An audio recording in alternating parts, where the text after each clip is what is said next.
Today on DNVR Buffs Live, we are taking our first look at Week 1. What did we learn from scouting the North Dakota State Bison? Colorado projected to play in even more close games this next season and drafting the Buffs' most likely wins for the season. Let's go.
Andiamo! Coming to you live from the Toyota Lounge, driven by your Front Range Toyota stores. Toyota, the official vehicle of DNVR. You heard that sound. You know what's up. The guy is back. It's a great tradition we have now when I hop on the pod. Really fun stuff. I appreciate it. It's been a minute, Dre. How you been, brother? Happy Wednesday to you all. Doing quite good. Everything settles in once the sports calendar's back on. Today, just scouting North Dakota State, it's just like, oh man, we are right there. Felt really good talking just X's and O's with you there. Today is a heavy dose of ball knowledge. Right. Sorry to all of y'all who aren't ball knowers, but it's time to put your thinking and learning caps on because we've got a lot for you. We do have a lot. Very North Dakota State heavy today as well. And really, we start this because the Bison could be facing a massive hurdle in terms of really one of their best players being available for Week 1 against Colorado. Yeah. Senior safety Cole Wisniewski is dealing with a foot injury that is going back to April. He was North Dakota State's leading tackler last year, leading interception man. 8 interceptions. 8 interceptions. Quite impressive. Very impressive. This report comes from Jeff Kolpak of Inform.com. He covers the Bison. But Cole Wisniewski could have another surgery on his foot that he already had earlier in the offseason. Again, one of their best players, but things are up in the air right now for him. Yeah, bit of a linebacker safety hybrid, listed at 6'4", 217. Production's really impressive, and we'll get into NDSU's defense, but he certainly seems like a key for that back seven. Yes. They're kind of a lighter speed front, and he factors in there, but especially for the back seven, that ball skill, the production, the reliability as a tackler that he brings to them are all kind of key factors for them to play the way they play. And, I think that's an interesting little wrinkle to this Week 1 matchup now. We're starting with him, so let's just start with the defensive side of the ball.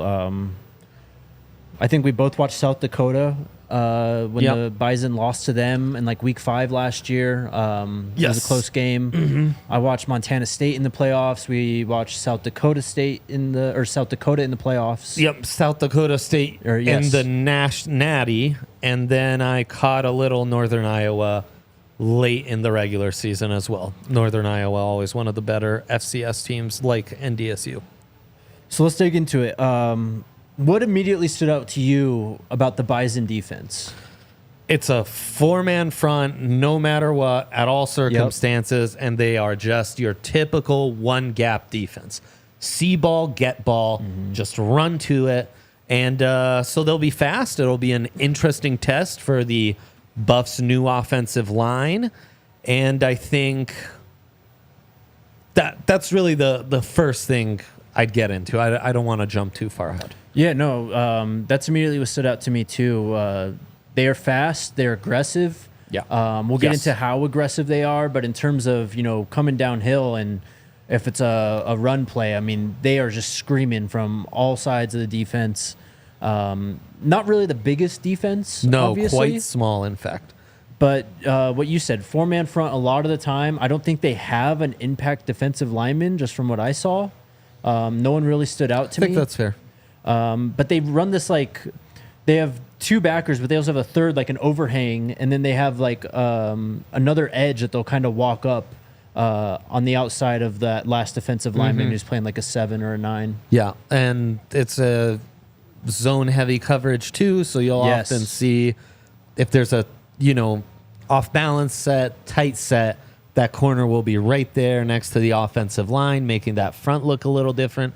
This is where Wisniewski comes into the thing. They do have some of these hybrid packages with the linebackers where it is like, do we have more safeties? Do we have more backers? It's a 4-3 that feels like a 4-2-5, or it's a 4-3 that's in some ways feels like a 4-4 up front. So how they replace him is going to be really interesting. If they do need heavier fronts, they will just stack more linebackers up front. Yep. As you mentioned, not necessarily an impact defensive lineman, especially as interior guys go. They're not going to really have any. They don't have any change-ups for you. They're not going to be able to two-gap. They're not going to be able to go with an odd front. They just have to stick to what they're doing.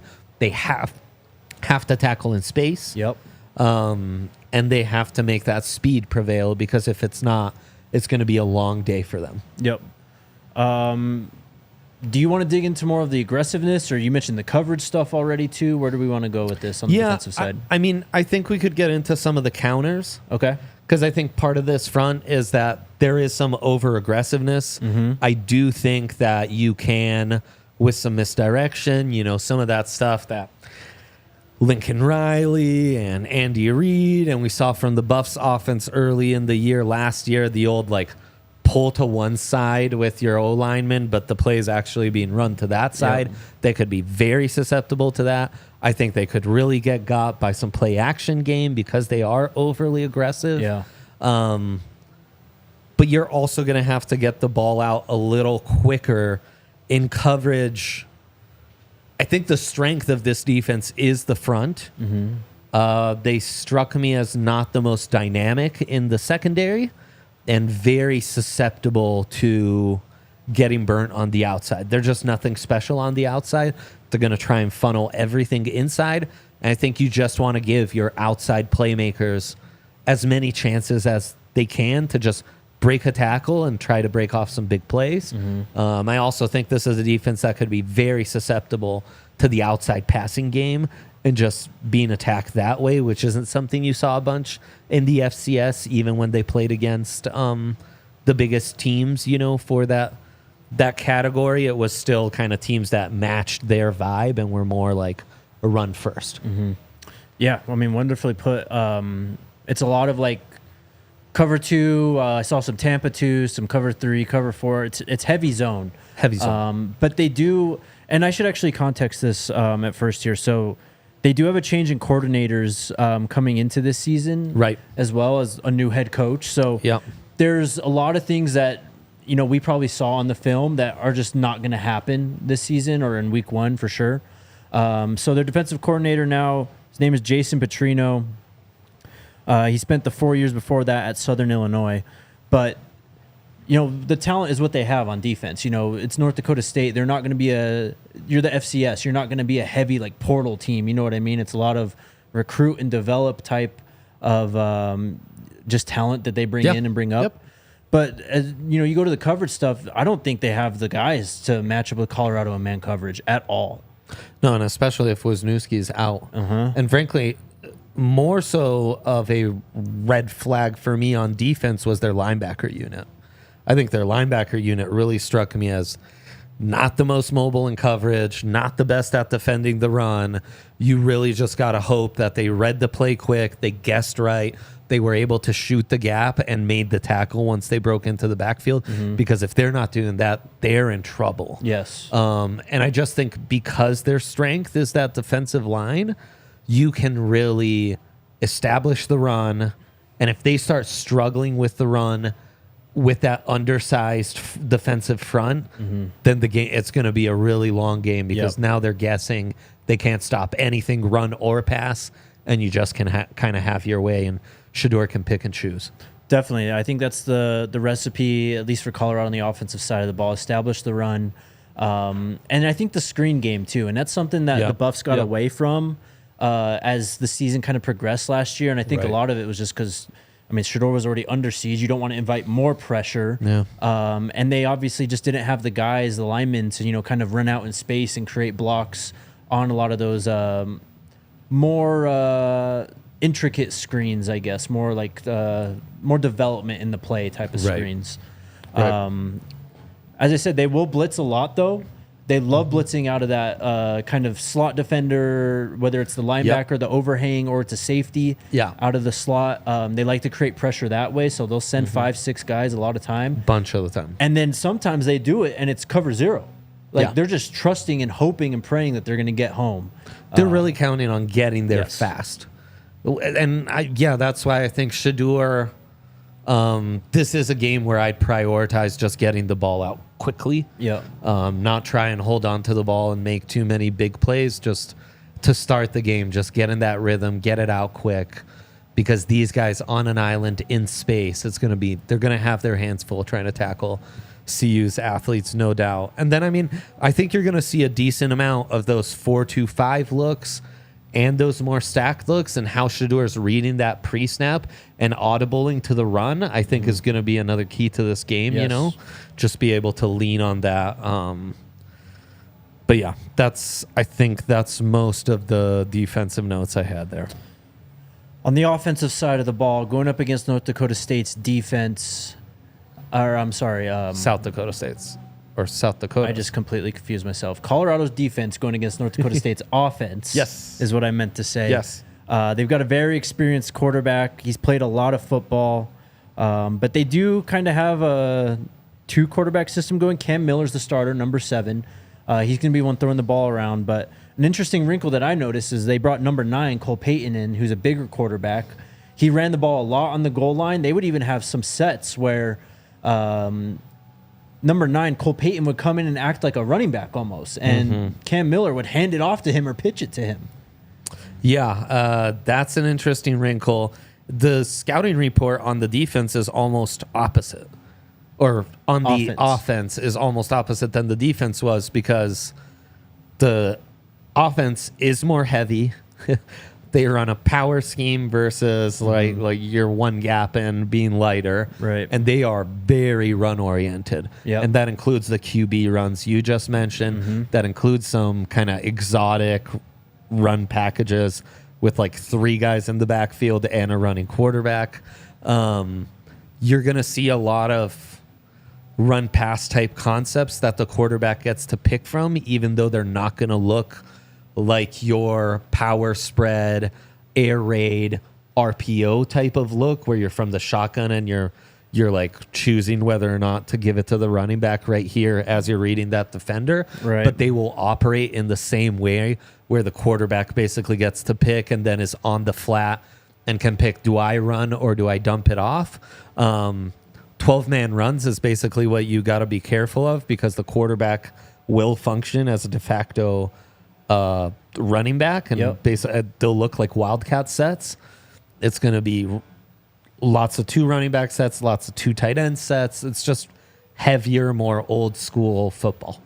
A lot of misdirection too. They like to get the play action game going side to side. A lot of flow to one way, coming back the other. They love the option game, RPOs, of course, like you said, but again, with the quarterback runs, they're just going to read an end and try and hope that they can get someone out in space. They like to get big, as you mentioned, 12, 21, 22 personnel. You see a lot of. They'll play like the H-back type thing. I've seen them where they bring in 2 like H-backs though behind the tackle. So they make their intentions quite clearly known what they want to do on offense. 100%. It's really aimed to stress the middle of your defense. Your safeties and linebackers are really going to have an active day, because you're going to have to read that run or pass off the bat. And sometimes with the quarterback being a runner, that that decision is kind of unfolding as the play goes on. And I mean, their quarterbacks don't really have the arm to stretch you and threaten you on the outside. So where you are going to get attacked is over the middle of the field, where I do think their tight ends and running backs do have some talent.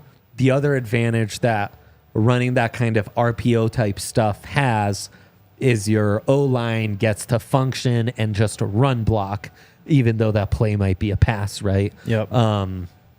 In pass pro, they don't strike me as anything special.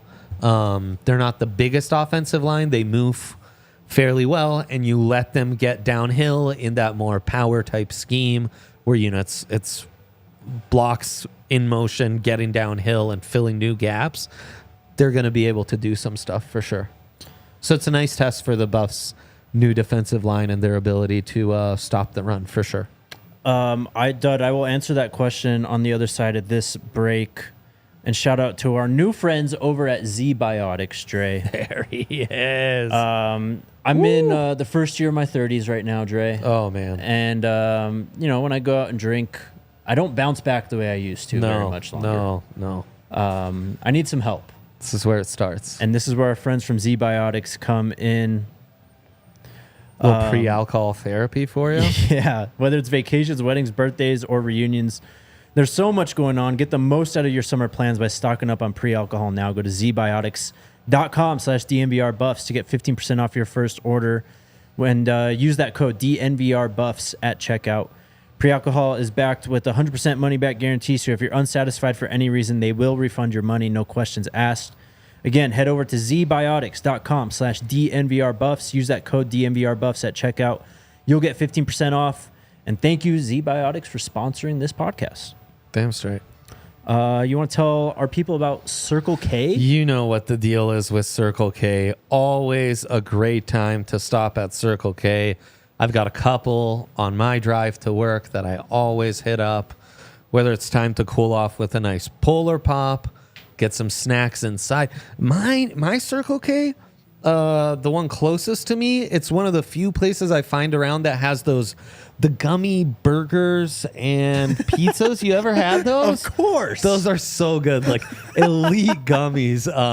Circle K has you covered on anything. Look at that great price on a Polar Pop. And also you sign up, become a Circle K member.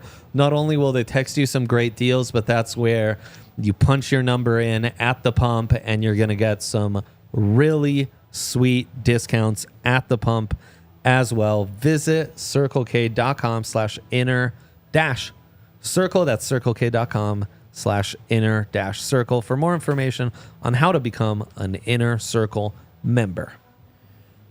What was that question that was just asked, Alyssa? There you go, from Dud.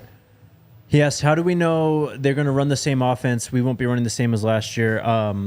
This is where I lean on you here for a little minute. But Totally. Their offensive coordinator is Jake Landry. He is someone who is from NDSU. He's been there before. But his most recent stint was as the offensive coordinator at St. Thomas. They play in the Pioneer Football League. By the way, the St. Thomas mascot? Yeah. The Tommies. The Tommies. And I guess that's a tomcat, and I was correct. You nailed it. Absolutely nailed it. Yeah, and he was part of Craig Bull's staff at Wyoming. Yes. As the OC. So, you know, both with those North Dakota State roots and those Wyoming roots, I mean, we've both seen a decent amount of that tape, though. You know, Carson Wentz and Trey Lance and Josh Allen, they are more run-heavy, run with the quarterback type of offenses. They are more predicated on pro concepts than most college offenses. So I think, honestly, that hire was meant to lean into what we were seeing more of last year. And it's going to always have different window dressing. It's going to always have different concepts and wrinkles, and it's week one, and you're going to have something different. In the Natty against SDSU, they throw a flea flicker, and I thought, oh, yeah. I mean, this is the type of run game or the pass game that the only way they're going to be able to churn out big plays is with stuff like that. I totally expect a couple wrinkles like that to be thrown the Buffs' way. You know, it's week one. It's kind of a kitchen sink game. It's a new staff. So, yes, expect some different things. But I think identity-wise, I do think this is what you should expect. Run heavy, run with the quarterback, power scheme, more 12 personnel, more 21 personnel. I do expect all that. And I mean, like, their ability to throw outside the sticks, that's not going to change overnight. You know, they don't have like some Oklahoma transfer that's just waiting to be unleashed. I think for the most part, these are the parameters within which we'll be working. And obviously, game by game, week by week, you should always expect different stuff to be thrown in. Yep. Thank you, Travely, for correcting me in the comments. Jake Landy went to North Dakota, not North Dakota State, but Matt Entz, the new head coach yes, at North Dakota State, was the one who was the co-offensive coordinator and dealt a lot with that offense at Wyoming. So Dre just shared exactly what you could see, and honestly, it doesn't sound too much different than what North Dakota State has been doing for the last few years anyways. Not in the slightest. I mean, that's a program that's had some tremendous success over the last 15 years. They're trying to lean into that. Yep. And go back to the well. Just to wrap up their offense, Eli Green was their number one receiver last year. He is out, number 13, if you watch the film. He's at Iowa State now. So the Buffs don't have to take on Iowa State this year, but what a shame. They need to find an answer at wide receiver, obviously. Yeah. And Travis is going to be guarding probably whoever the best guy is, so best of luck. Yeah, I don't expect Travis to be. Their running back, number 8, Barika Pina, I think is his name. Nailed it.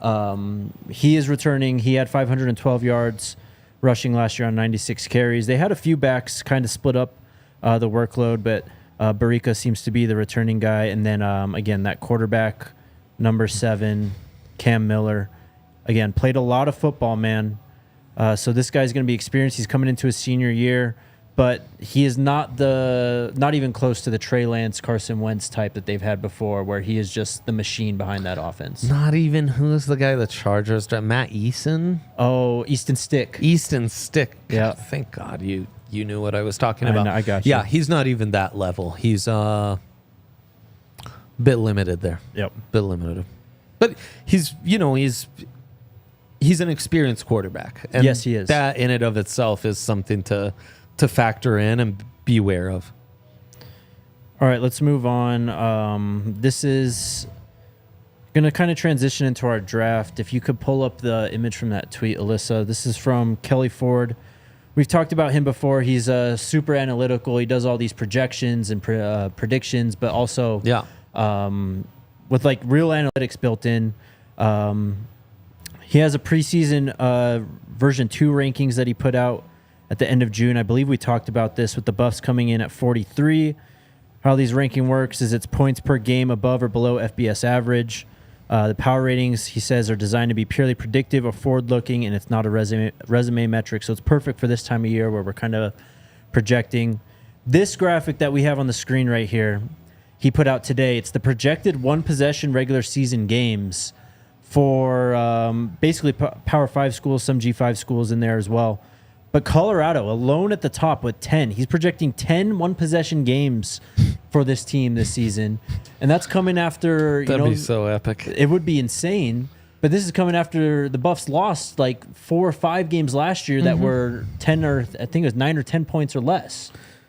Yeah, and then some of their early wins came in similar fashion, right? TCU. Outside of Nebraska. Colorado State. Yeah, right. Even ASU. Shedeur had to drive down the field to win that game. Yes, I do think we're in this interesting point of college football analytics where we still don't quite know how to replicate new production, returning production, and how all that looks. But I could see it.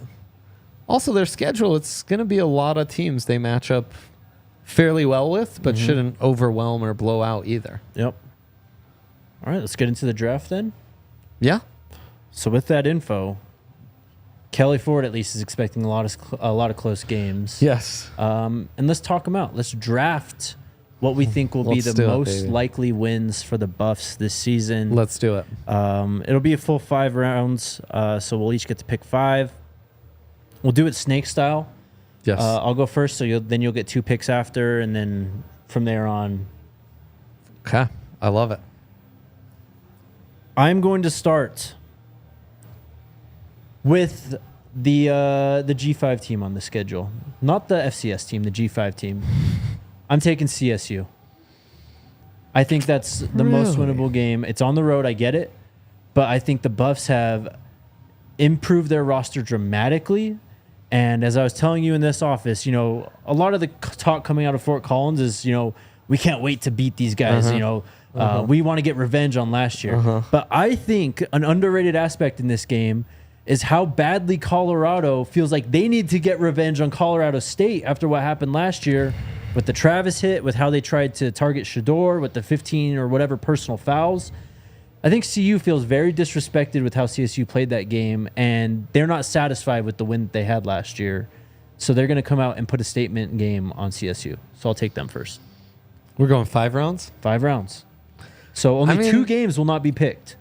I like your argument. I think the road and the rivalry factor, how much it's going to be felt on either side, and some returning production, especially on offense for the Rams, makes this a little lower on here. But yeah, I think the motivation factor is an interesting one and can go either way. And as someone in the comments said too, I'm expecting a ton of Buffs fans to show up for that game. I think that what I just said, that motivation, that almost want for revenge from CU side, even though they won, I think that's permeated through the fan base. And I think a lot of people want to make sure they can try and take as many seats in canvas as possible to try and turn it into a Buffs home game. Oh, you can feel it. I think that'll be a really lit week. Yes. There's going to be a lot of eyeballs on that game, the likes of which maybe haven't been on it ever before. And what the atmosphere is at Canvas Stadium for that game is going to be very interesting. And also, I feel like that's a game you want to take by the horns early. Yes. Because, yeah. Okay, my pick? Your pick. You get 2 of them here. It's all right. Alyssa's having computer issues, guys. We'll get the graphic up as soon as possible. If not, we'll have it on after the show. No doubt. Give me Baylor with our first pick. Ooh, interesting. It's at home. Homecoming, too. Homecoming. It's in a nice spot of the season, right? It's kind of just after the out of conference. And, yeah, I don't see a lot of dynamicism. What Baylor was doing last year wasn't great. And I just think they'll really struggle to keep up offensively with the Buffs. Dave Aranda's got probably one of the hottest seats in the country, if not the hottest seat in the Big 12 right now. Which is great. It's so fast in college football, man. It's crazy how it works, huh? You go from like one of the hottest names to on the hot seat in 15 months. But they don't inspire any fear into me with their quarterback position. Defensively, I don't think they were great last year either. So, yeah. And they had some additions and stuff. I think they will be slightly better. You'd think. But again, like Baylor's always so up and down too, like as just a program the last 15, 20 years. Obviously, they've had a lot going on off the field too. Yeah. That's contributed to that. But I totally get where you're coming from. And I think the homecoming crowd plays a big factor too. Yeah, and I really like the home field. And then, this next pick was a tough one. I think there's a tier of like 6, 7-ish games that are in this range and another like 5 that are clearly a tier above. But, after breaking down their film and everything, I think it's North Dakota State for me. Okay. It's week 1. You have all off season to prepare for them. It's that small defensive front. You're going to be able to attack. It's a quarterback that really can't hold a candle to, what CU has to offer on the aerial attack side of things. And yeah, I just think, and it's also, you're just into a new coach. It's a new era on the road. When they scheduled this, they weren't expecting to come to a packed Folsom in full on Coach Prime like madness. You know, they're gonna have their hands full in this one. It's really what the doctor ordered as far as a nice test for the O-line to get themselves right against this light front. It's just, I think this lines up really nice. Now, I love the FCS. I don't want to disrespect the FCS. Obviously, they've always been a tricky team for Power 5 teams to have early in the season. I think you can overrate the name brand, and when we really dug into it, I was fairly unimpressed. I think my two picks are teams I feel pretty safe in saying, like, yeah, those are the take care of business games. Nothing to report. I mean, 100% agree. We just went in depth on North Dakota State, but that is a team with championship pedigree. And just the way that team is built, again, I mean, it's not very portal heavy. It's a lot of, they have like an established culture of what they want out of their players, the type of guys that they try to target. So I totally get your understanding. All right, let's take another quick break here. And shout out to our friends over at UC Health and their Ready, Set, Co challenge. Coach Prime. Headlined by Coach Prime. Oh, my gosh. I love this so much. Coach Prime wants to help you and other Coloradans be your healthiest selves. As the Chief Motivation Officer of UC Health's Ready, Set, Co challenge, the goal of the challenge is to get Colorado back to its rightful place as the healthiest state. There's a lot going on right now. We're picking up going into football season. School's back. All this stuff's going on for everybody out there. So just a reminder that, we could always show a little more love to ourselves and our bodies. Maybe go on a walk, go on a run, go to the gym, or just simply try to eat a little bit better. Sleep is another thing they mentioned. Too? Yes. Yeah, of course. Yes. But if you want to join UC Health's Ready, Set, Co challenge, click the link in the show notes or go to www.uchealth.org/ready-set-co. And another seamless read, and I definitely use Bet365 as a guiding principle for these draft of the easiest, most winnable matchups for the Buffs. It's Bet365. They have you covered no matter what. First off, only place you can use our code at sign up, the DNVR365. Only place you can find DNVR custom bets with our mascot Nux on their front page, ready to offer you some awesome odds on a bet that we believe in and are riding with. But they truly have everything. I love the app. I love how easy it is to use.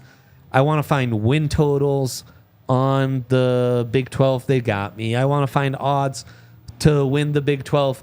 They got me. I want to watch some live tennis that I can't find on my TV provider.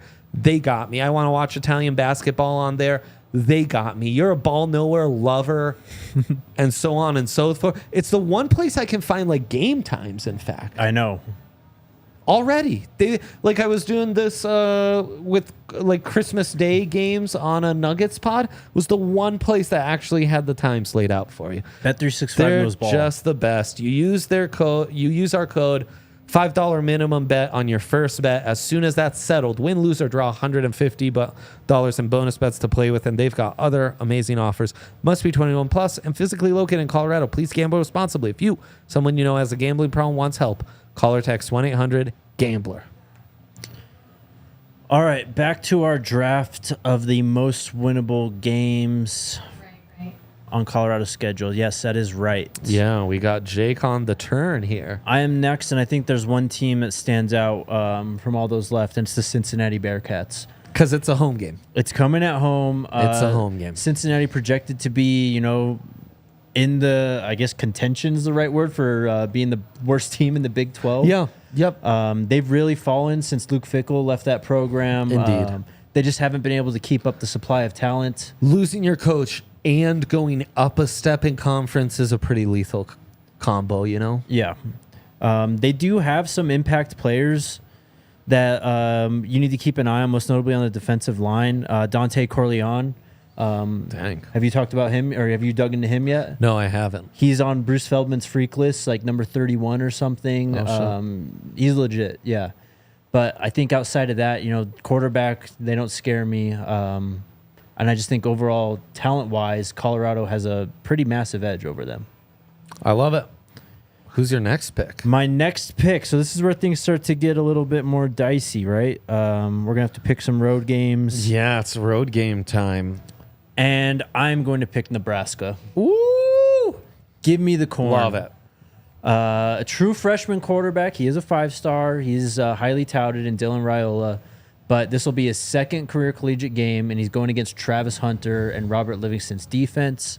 I think last year we saw, that Nebraska does have the guys to create some mayhem up front, but it's kind of like North Dakota State. If you can, try and neutralize them, however you do it, they've got a susceptible back end that is going to play heavy zone coverage that Shedeur just could pick apart if he gets into a game flow. So I'm going with the corn. I think a lot of these picks also come down to just quarterbacks we feel like are going to struggle to hang with, the Buffs and Shedeur's ability to hang 30-plus on most opponents. Yep. All right, you got 2 again. Yeah, I'm going to dip my toes into the road games. Give me UCF to start with. Obviously, that is a long trip to Orlando. Though I think there might be some extra juice and motivation with some of the Florida roots that this squad does have and might just be a welcome kind of step. Also, you're going to Orlando late enough in the year to where it might be an enjoyable little change. And I'm going to be a KJ Jefferson hater. I have always enjoyed Art Briles' scheme. I won't touch on other parts of how he runs a program. But his offensive scheme, I do think, is good. But I do think that KJ Jefferson, the former Arkansas quarterback, is an awkward fit just to run first. I think you could have gone with a lesser caliber quarterback and been a much better fit. And I just do not see how a KJ Jefferson-led offense is going to be able to hang at all. And then I'm going to take Texas Tech. Okay. Honestly, I don't think Texas Tech should have lasted this long, but they get the benefit of the doubt for being on the road, right? Yep. So, but we just don't know a ton of them. This just isn't the Texas Tech of the olden days. And yeah, I think offensively, defensively, they're gonna struggle in all facets. And yeah, as long as you can get over being in Lubbock and kind of some of the tricks that an away game might lead to, I think you'll be just fine. Yeah, UCF, I can kind of see why they get some hype. They've had great recruiting success recently under Malzahn. Yeah. And, with KJ, he wasn't good last year, man. So he's going to take a step down, obviously, in the talent he's playing against coming from the SEC to the Big 12. But he's always billed as like the next Cam Newton because of his size and all that. No. I don't think I've truly seen it from him in either department as a runner or a passer. No. So he's got to be more consistent. They do have speed. They do have talent. But yeah, I agree that defensively, yeah, how are they going to keep up? And it's also a point in the season where if they just run KJ into the ground, he's going to be like, he's one of those guys where if he's running at 80% instead of 100%, a big part of their offense is kind of limited. Yep. And then same with Texas Tech. I do think that they can make some noise offensively, but I don't know if they have the firepower on defense to really control Shedeur in this offense. So I like that pick too. That's going to be a hostile environment as well. All right. So the home games we have left are Utah and Oklahoma State, Dre. That's tough. Yeah. So with that, and Kansas State. That's on the road Remaining at home Arrowhead. games. Oh, shit. That's right. Or no, Kansas State, yes, is at home. Sorry. My apologies. That's Kansas on Arrowhead. So you have 3 home games left. I'm picking Arizona. I get it's on the road, Okay. but I think that there's a lot that has changed with this team that is not being considered in a lot of national perspectives. They're ranked 21 in the AP poll. They have Fafita. They have McMillan. We know all that, right? But what about after that? Like, I think they rebuilt their running back room. They did get some transfer guys in, one from New Mexico, by the way. Some talent at corner and on the O-line. They do have some talent at corner. And I just think that you need more on offense than T-Mac. to be even close to how potent they were last year. Yeah. I mean, the guys that they had behind them, Cowing went in the draft. What's his name? It's like McMillan. I can't remember what it is. Yeah. No, it's an M name, but either way, McLaughlin, I think maybe. Either way, they have to replace some of those guys. Montana's still there, MLC, but I don't think they're going to have the firepower offensively that they had last year. And look, the Buffs took them down to the wire. The Wildcats needed a field goal at the end of the game to beat them. I think this is a very beatable team for Colorado. Yeah, I guess we forget that. Yeah, they're replacing tight end Tanner McClellan. Yep. And they're starting left tackle and Jordan Morgan. Yep. Yeah, no, I hear you.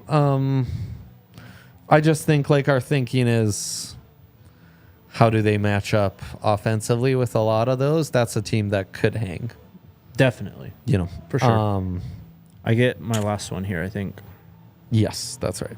So this is getting tough. We've got remaining Oklahoma State at home, at Kansas and Arrowhead, Utah at home, and then Kansas K-State at home. Yeah. I feel like I've got to take one of the home games, and I'm going to take K-State. Ooh. Yep. Look, K-State's going to be, I think, one of the better teams in the Big 12. You know, in terms of their ceiling, they definitely are talked about as a potential Big 12 champion, potential playoff caliber team. But I think there's also questions that need to be answered, specifically Avery Johnson. Yes. We saw him in 4 games last year, and you could see the talent. You could see the athleticism. Let's see some more. I think he only threw like somewhere like 30 to 40 passes in that time, too. I don't think we have a large sample size there. No, we don't. So it's not that's the where I'm most at. physically imposing. I do think they are being a little overrated, and like that's the perfect program who's projected to win 7 games and then wins 9 or 10. Mm-hmm. It's different when then you're projected to win 9 or 10 and have those expectations, Yep. especially with a first-time quarterback. Give me Oklahoma State. Ooh. I'm just not a Gundy believer. Ooh. I just don't think that offense is going to be super dynamic. It's at home, which I think is a huge factor. If this was like a Stillwater game at night, I would probably feel differently about it. But it's at Folsom. I think this is a team that they get behind early. They're going to be in real trouble.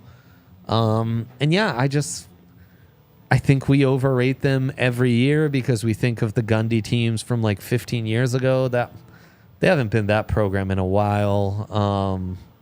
You know, they'll be ranked in like October and then they'll completely fall apart and lose like 3 games. And we never even think about them at all. I think that might sneaky be a game where once we get to it and the Buffs are rolling,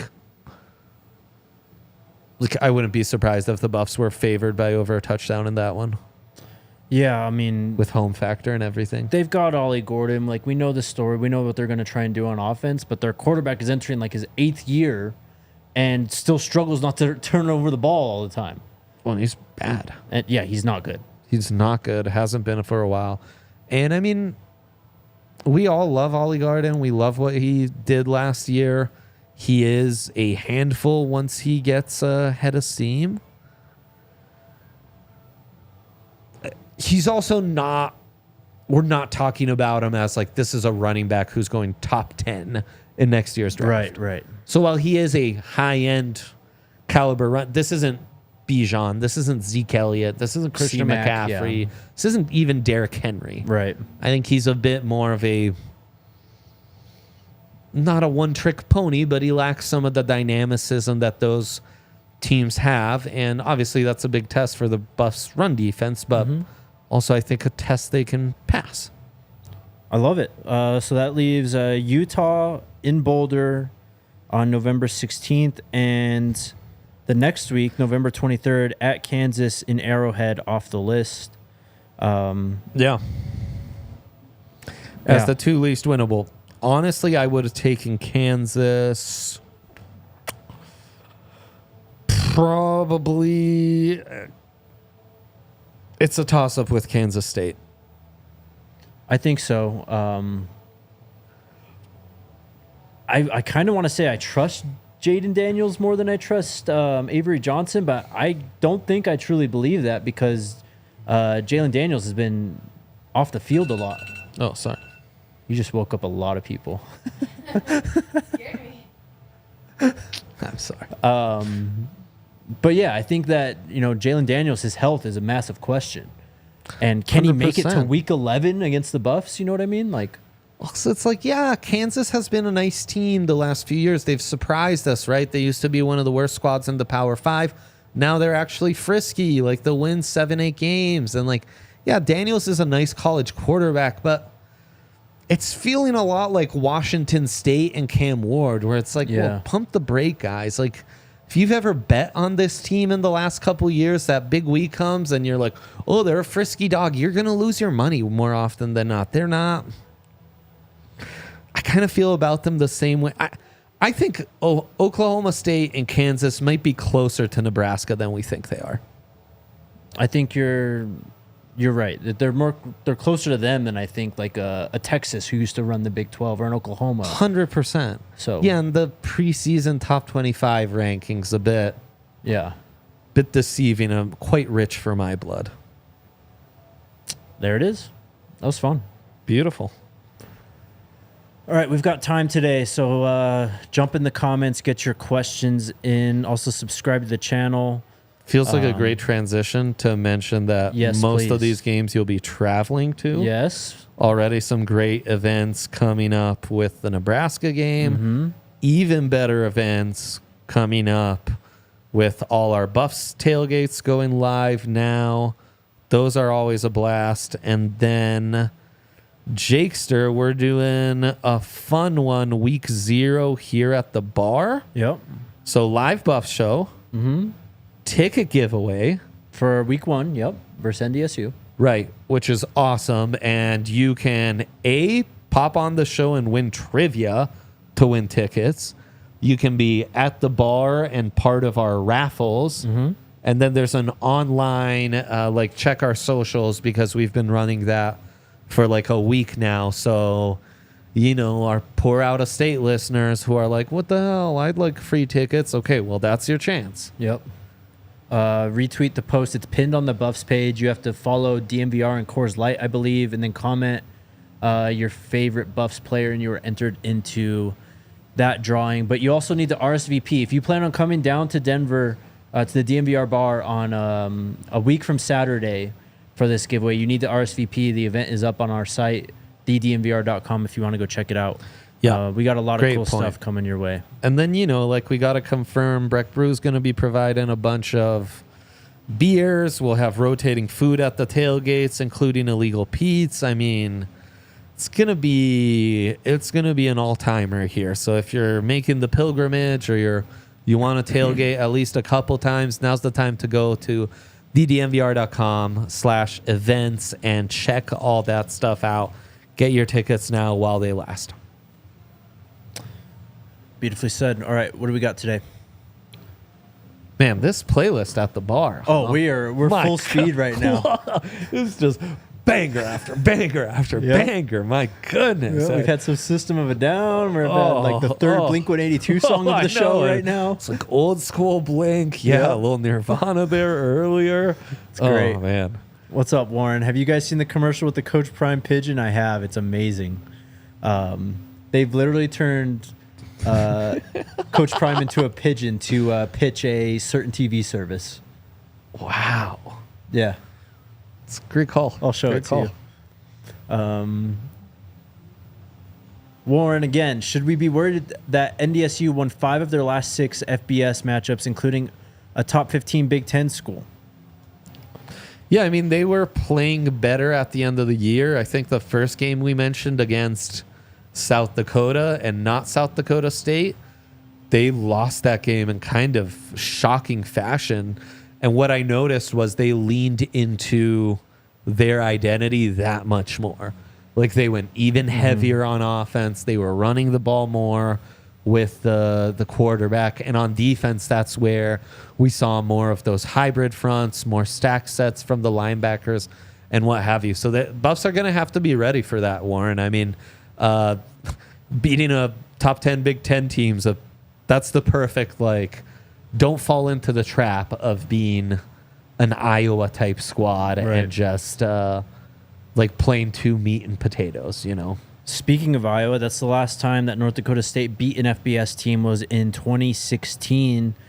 They beat number 13 Iowa 23-21. That's the last time I think they even played an FBS team, so it's been a minute for them. The last time an FCS team has beat an FBS team was in 2021 when Henry's Montana beat number 20 Washington. So come on, you don't want to be on the wrong end of history here. So yeah, history does favor the Buffs in this matchup. Yes. What's up, MLN? Why is it that college teams can't play scrimmages against other teams? Seems like it would be advantageous before the season starts. Even NFL teams do preseason practices slash exhibition games. Don't stop there. High school teams even have like a tune-up game against another school, like a scrimmage type thing that's obviously not going to count, but you get to at least hit someone else like in a different jersey. It blows my mind we don't have this in college football. I mean, there is 130 teams in the bowl subdivision. Like, you could totally play a Rutgers, some team you'll just never play. I mean, shit, you could play an Iowa State, you know, like a squad that's in your conference who's just not on your calendar list this year, you know. What do you think's the biggest factor? I just think it's stupid NCAA rules again. And just obviously they're student athletes. You got to factor in class and all this. And we're already taking them out of class enough with the CFP schedule and the bowl schedule now. The time commitment and the money, right? Like one of those teams does have to travel. Yes. Usually in college football, if you travel somewhere, you are doing so when there's a pot of gold at the end of the rainbow. Exactly. But I asked Coach Prime this last spring, not this most recent spring, 2023 spring, because this was kind of a topic around that time.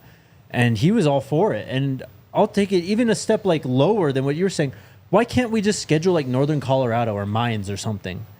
Just for like an hour. It'd be perfect. Yeah. I mean, it gives them some added exposure, like local schools. Like you don't have to worry about showing too much to a conference opponent or even another Power 5 opponent. Like, totally, man. Just go face off against someone just to see what it looks like against another uniform. Like it's not a competition per se.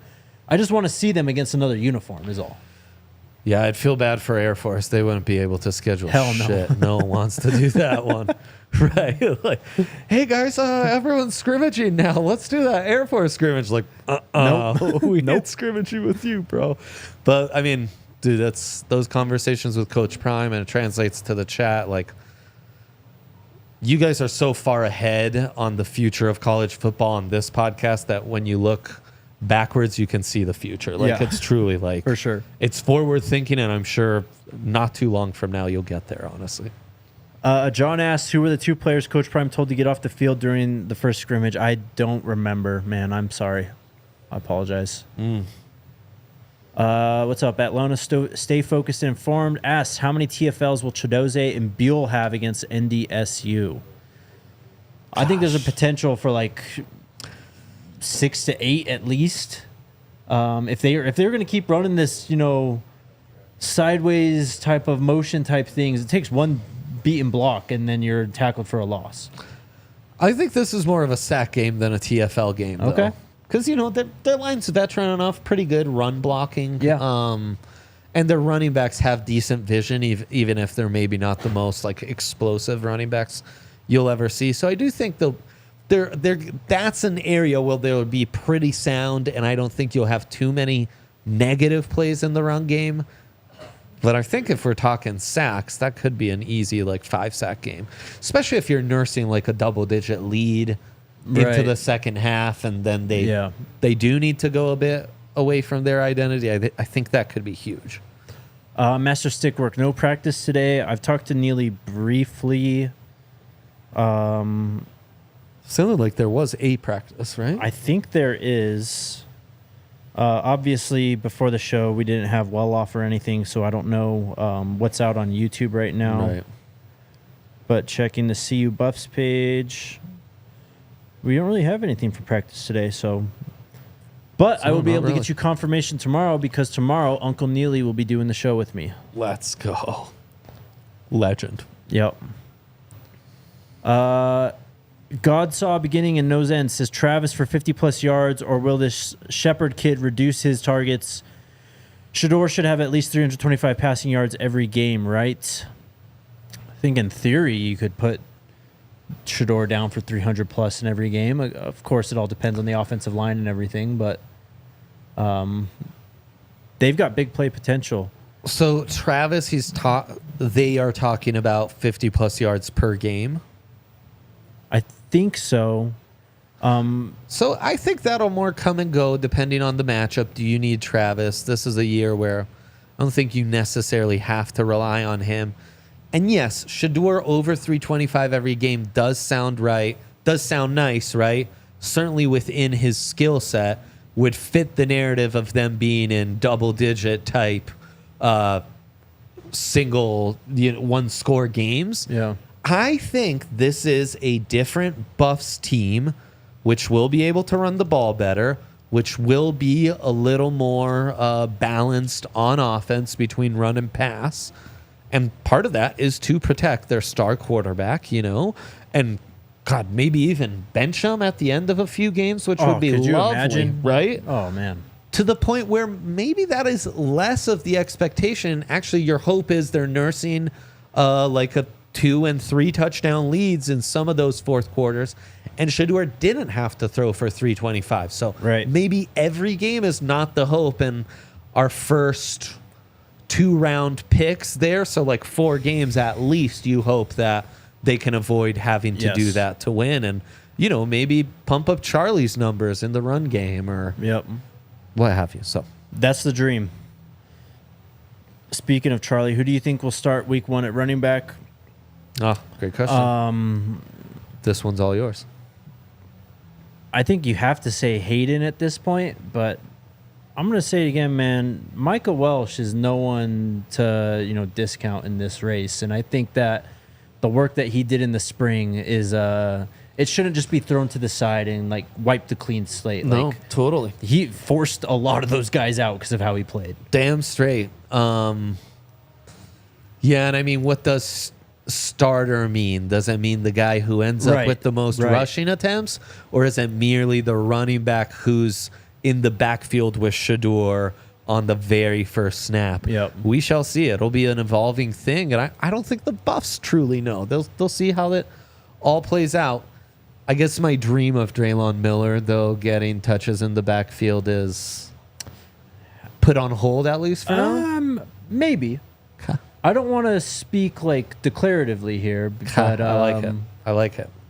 We know his skill set, and the team knows his skill set, and it'd be hard to imagine there's not a Draylon end around or reverse in that playbook. So I would love that. Jet sweep.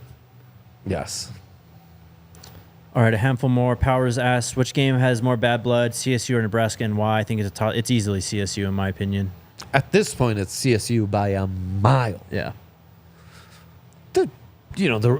For us, the rivalry's felt with Nebraska and the tradition, what that used to mean, and but part of that bad blood was you were playing spoiler for this top program. Now they've got less buzz than you. S. Gifford asks, do we have any more info on the open practice Friday? Will it be free to enter? I apologize, guys. I do not have any info on this. I haven't heard anything. Check the weather. It's going to be a warm one. I can tell you the weather for sure. Yeah, no, I can give you those insights. We are projected to be an 87-degree high tomorrow. There you go. Weather's actually been perfect out here in Colorado. You better bring some sunscreen, brother. Yeah. It is late, though, 6. Yeah. Sun's going down. That is good. I think it's 6 or 6:30 is when this is scheduled to start. I don't know how long it's going to run. I don't know what it costs to get in. I don't know a lot of logistics. I'm waiting just like a lot of you guys are. So we wait to hear official info from the team. I would recommend staying tuned to CU Buffs Football on Twitter and to @JakeDNVR on Twitter to know the latest. Love that. Super chats we go. East Coast Kev, the hit pieces on Colorado are annoying. People think the hate for Prime started when he came to Colorado. It really started when he flipped Travis from FSU to JSU. Love the show as always. Appreciate you, Kev. Thanks for all the support, man. And great points. I mean, we could do a whole show on that. Yeah, it's been his life. We could not agree more. He's a disruptor. He's doing it ways that others haven't. And just on that, he's going to get hate. And then all the other factors into it. I mean, we could really write a book on it. So you nailed it. Robert with a fact. NDSU was 0-4 last season when trailing at halftime. Great stat. That's their identity. They are really going to struggle from behind, man. They're really going to. I imagine. Pause. But yes, no, they're really they're going to have a hard time if they're trailing because they just don't have that gear to go to. Next one from East Coast Kev again. Says Buffton Prime did a film breakdown on NDSU. Their QB is good, but he's not on the level of Shedeur. Nope, not even close. The only games that scare me are UCF/Texas Tech. I mean, it's the Big 12 slate. It's the heavy hitters in the Big 12 that scare me more than anything. 100%. Kev not going to agree with my draft then. What's up, PD Swag? T says, what defense will we run against North Dakota State? I'd expect to see a 4-2-5 similar to last year. Yeah. I wouldn't expect... It'll look very similar to last year, but I think the way that it functions will be very different. 100%. And I think against NDSU, it's going to be really key, that hybrid role. Who's your box safety? Who's your kind of hybrid linebacker? Really reading those quarterback runs, reading those runs, staying on top of those tight ends is going to be a key to the game. Is that it, Alyssa? What's up, PD Swag? Good to see you back, man. Shout out to all the listeners and viewers who are coming back after, I get it, taking a break over the off season. It's great to have you guys back. Not locked in, huh? I love it. Final super chat at the gun here. Don Peasy. From Don Peasy. Great show once again. Did y'all see the message Prime sent to the judge in Jimmy Horn Sr.'s case? Beautiful. I did. I retweeted it. It's on Coach's Instagram.